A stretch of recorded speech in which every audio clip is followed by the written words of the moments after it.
Movie begins in 1988. We see a stunned Lori walking on the road. She was holding a crown from which blood was dripping. Lori now starts speaking and says that people always used to say that my other name is death, that is curse. And one day either I will be killed or I will kill someone and become a killer. And see, all this came true. To know why she was saying this and what happened to her, the story goes back 2 days.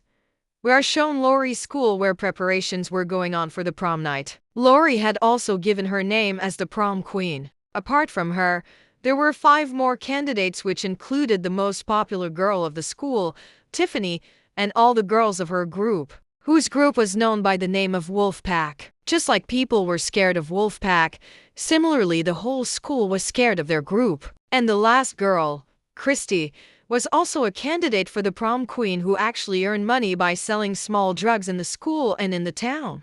Due to this, she was quite infamous and the principal did not like her much.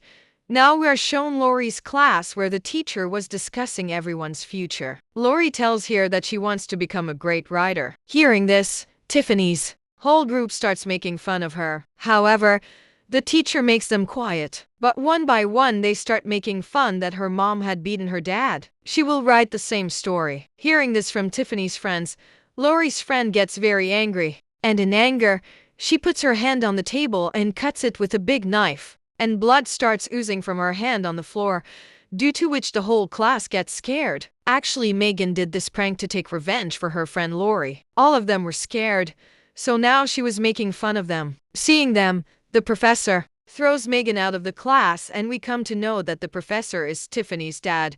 After the class was over, Lori went to the restaurant where she used to work as a waitress. Tiffany's whole group also comes there to tease her, and at this time Tiffany had also brought her friend. When Lori serves food, we feel that there is some attraction between Lori and that boy. Now it is night and it is shown that Tiffany's mom brought designer dresses for Tiffany for her prom night. At the same time, we see her dad at home who tells his wife that I am going out for some work. And as soon as he leaves, a friend of Lori comes here who did not have clothes to wear on the prom night and she came to ask Lori for a loan. On the other hand, the girl who used to sell drugs was returning after giving drugs to one of her customers when she suddenly felt that someone was following her. Turning back, she saw a man in a red gown who was licking his mustache. Before she could do anything or escape, the man attacked her from behind with an axe in his hand and killed her on the spot. The scene cuts to the morning and we are shown Lori and Tiffany. Tiffany comes to Lori and threatens her to not get in her way. Stop being the prom queen yourself, otherwise something bad will happen to you. But Lori does not listen to her. On the other hand, Lori's friend Megan comes to Christy's house to buy crux. Then Christy's friend tells her that Christy has been missing since last night. After seeing Kotkar, we are shown the killer who opens the college book and makes a cross on the picture of Christy among the prom candidates. When the night comes, it is shown that all the girls are getting ready for the prom night. Then Tiffany's mom tells Tiffany that you have to win over Lori at any cost. At this time, Tiffany was looking very beautiful and her mother had also spent a lot of effort and money in making her beautiful. While on the other hand, Lori was getting ready in a common suit. She did not have any special things to get ready. And then her mother comes to her and apologizes to her and says that because of my name you have to bear a lot in the society. Lori tells her mother that mom, it is okay. I am participating in the prom only to clear your name. Now the prom starts and all the prom girls dance outside the mercy of the vice principal to impress all the students. After which Megan makes another plan and puts Tiffany's fake head inside a juicer, which really made it feel like someone had cut off Tiffany's head. Seeing Tiffany, these people start calling her a bully and she gets very angry. On the other hand, a girl from Tiffany's group came to a class of her friend Cull where he got angry after seeing her funny posters. Who could have done this? She went out to make this person walk while cursing him, and after a while when she came back, her condition was not worth seeing. All her bones were out of her stomach. When Sunny calls her friend for help, the killer comes from behind and attacks her friend with an electric cutter and brutally cuts off both his hands. And thus both of them die. Here someone had sent flowers to Lori which she was checking. Then Tiffany comes and tells her a lot of bad things about her mother's past and starts troubling her. due to which Lori felt very bad at that time. She became emotional. She goes to the washroom and starts crying, and Tiffany's friend also got angry at her action today. So she comes to the washroom to help Lori and console her and gives her Tiffany's makeup pouch and asks her to fix her makeup.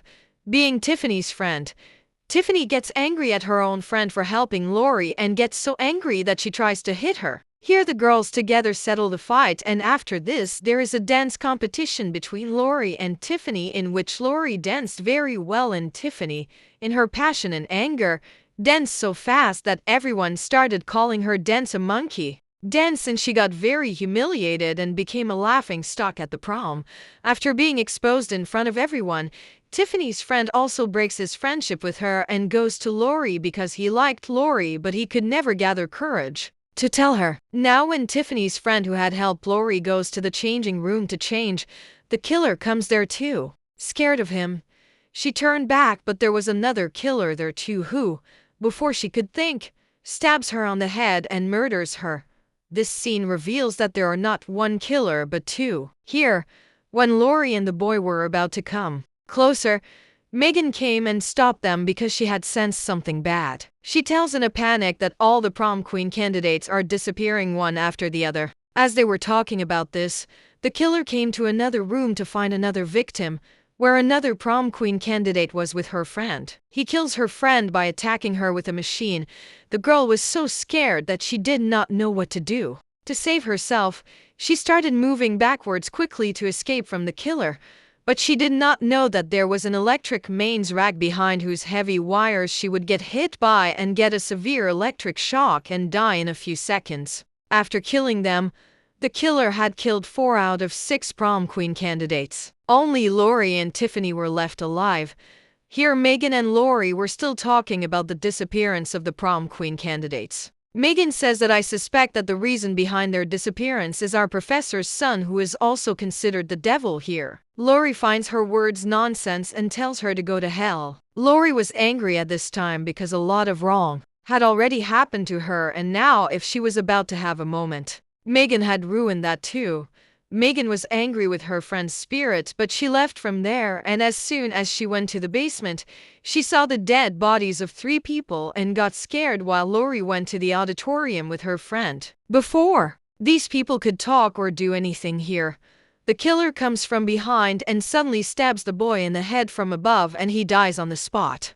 After that, the killer was now after Lori. To save Lori, her friend Megan catches the killer from behind, and when the killer is about to kill Megan, Lori quickly turns back and stabs her crowbar in the killer's eye, which hurts him a lot. He falls down right there, and these people get a chance to see the killer. He was none other than their professor, Tiffany's dad. Tiffany's mom, who is also a professor in this school, is shocked to see her guest here. She asks him why he did this. The professor says that both of us wanted only our daughter to be the prom queen because people always remember the winners. That's why I decided to believe everyone else. After a while, the police come and arrest the professor, and Megan, who was injured at this time, is taken to the hospital. The police wanted to drop Tiffany at her home. Tiffany's mom also wanted to go with them, but the police stopped her to take a statement. So here Lori decided to go with Tiffany because both of them lived in opposite houses. Tiffany was very broken. What had happened was wrong. She also realized it, so he apologized to Lori for his behavior and also apologized for whatever happened here. During the conversation, they drop her home, and Tiffany invites Lori to her home because she was feeling scared about her mom and dad. On the other hand, Tiffany's mom tells the police, "Look, please let me go home." Tiffany is in a big shock. She needs her mom at this time. Hearing this, the officer gives them permission to go home, and as soon as he reaches home, he takes out a knife, obviously to kill Lori. And here we come to know that the second killer was none other than Tiffany's mom. She was going upstairs, making a clicking sound while hitting the knife on the railing of the stairs. This sound woke up Lori and Tiffany too. Both of them got scared and went upstairs and kept quiet in their clothes. Lori was very scared, but Tiffany's expressions did not seem so scared. She now secretly takes out a small knife of her own and tries to kill Lori, which makes it clear that Tiffany was also a part of all this. Now Lori, jumped from the stairs. to save you, and then Tiffany's mom came and stabbed her from behind. Thankfully, she fell down and the knife only injured her, not killed her. When she stood up, Tiffany's mom said, "You should die. It has become a rule of your family to snatch things from us. Earlier I loved your dad, but then your mom came and snatched him from me. And now you want to snatch the title of prom queen from my daughter. At that time when your mom snatched your dad from me, in anger I killed your dad because the one who could not be mine cannot be anyone's." Lori was shocked to hear that her mother had not committed the crime in which she had spent her entire life. Here Tiffany now comes in front of her mother and says, "You took your revenge yourself, and let me take my revenge too." As soon as she says this, she comes close to Lori to hit her, but Lori kicks her away. She hits the grill of the stairs, and the grill breaks and she falls down, where a very large decoration piece was kept which got stabbed inside her body. And hanging on it, Tiffany died. Tiffany's mom screams even louder after falling down. Her anger flares up even more, and so does the fire of revenge. Before she can attack Lori, Lori breaks the glass of a cupboard from behind and attacks Tiffany's mom while she takes out the trophy from there. But she is not dead even after this attack. She abuses Lori and Lori attacks her again, throws her down the stairs and digs her out of the house. In the post-credit scene of the movie, it is shown that when Tiffany's mom died, a circle with blood was formed on the ground, which was proof that these people were also involved in things like blog magic. And just showing all this, the movie ends here.